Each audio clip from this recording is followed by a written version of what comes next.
The city lights blurred into a watercolor wash as rain hammered against the limousine's window. Inside, Liam Sterling, CEO of Sterling Enterprises, stared blankly at the deluge. The world outside was a chaotic symphony of honking horns and splashing tires, but inside his fortress of leather and steel, there was only a profound, chilling silence. He was a man who commanded boardrooms and bent markets to his will, yet an unfamiliar emptiness echoed within him. Another deal closed, another billion earned, another step further away from the man he once was. He was about to order his driver to head home when a flicker of movement caught his eye.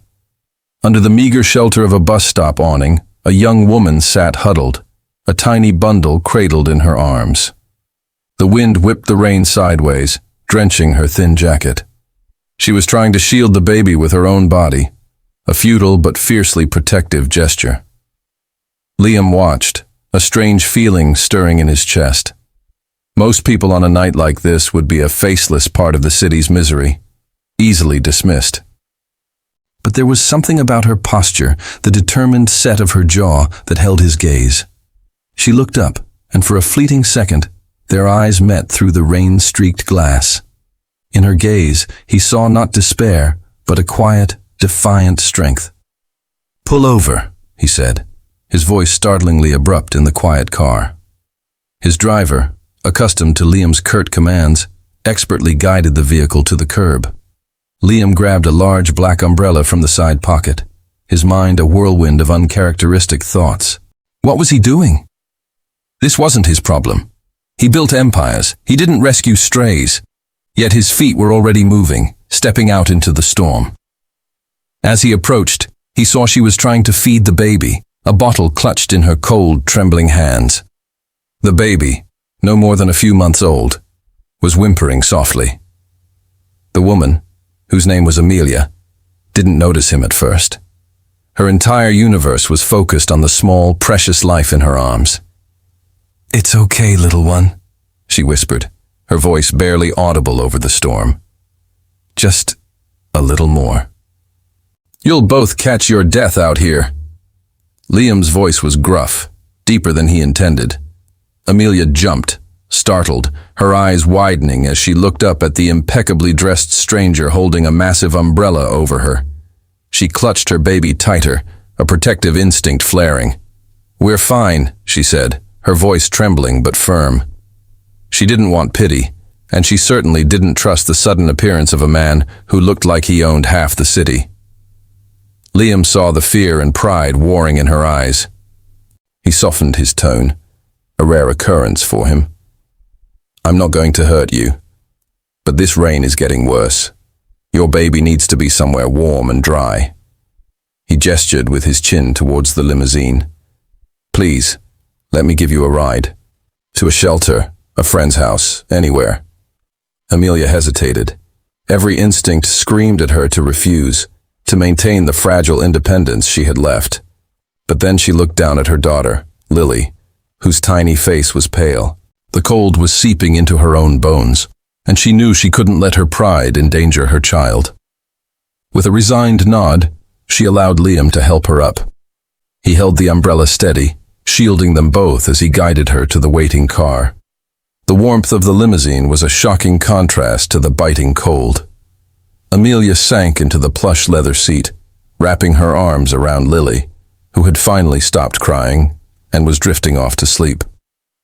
Silence settled between them again, but this time it wasn't empty. It was filled with unspoken questions. "Where can I take you?" Liam asked gently, breaking the quiet. Amelia's throat tightened. I don't have anywhere to go." The admission was a painful whisper. Just a few months ago, she'd had a life. A small apartment, a loving fiancé, a future bright with promise. Then, a sudden tragic accident had taken her fiancé, and a cascade of medical bills and debt had swallowed everything else. She was evicted that very morning, with nothing left but a bag of baby supplies and the clothes on her back. Liam listened without interruption as the story tumbled out of her, a dam of composure breaking under the weight of his unexpected kindness. He didn't offer platitudes or easy reassurances. He simply listened, his gaze steady and thoughtful. He saw not a victim, but a survivor. A woman who had lost everything but her love for her child. "You'll stay with me," he stated, not as a question, but as a fact. The words hung in the air, audacious and unbelievable. "I can't possibly," Amelia started, bewildered. "You don't even know me. I can't accept that." "You're a mother trying to protect her child," he said, his voice leaving no room for argument. "That's all I need to know. My guest house is empty. It's warm, it's dry, and it's safe. You and Lily can stay there for as long as you need. No strings attached." That night, for the first time in months, Amelia slept in a real bed, the soft sheets a forgotten luxury. Lily slept soundly in a hastily acquired crib beside her. The storm raged outside the guest house window, but inside there was only peace. Amelia lay awake, thinking about the cold, enigmatic man who had inexplicably entered her life. The next few days were a blur. Liam arranged for everything: clothes, food, baby supplies, all delivered discreetly. He was a constant but unobtrusive presence. He'd leave his corporate empire early to come home, not to the main house, but to the guest house porch, where he'd sit and watch Amelia play with Lily in the garden. He never intruded, but his watchful presence was a silent source of comfort. One sunny afternoon, Amelia found him on the porch, a rare, thoughtful smile on his face as he watched Lily giggle. "She has your eyes," he said quietly. "And her father's smile," Amelia replied, a sad smile touching her own lips. She sat in the chair opposite him. "Liam, I don't know how to thank you. You've given me more than just a roof over my head. You've given me a chance to breathe." "You don't need to thank me," he said, turning his gaze to her.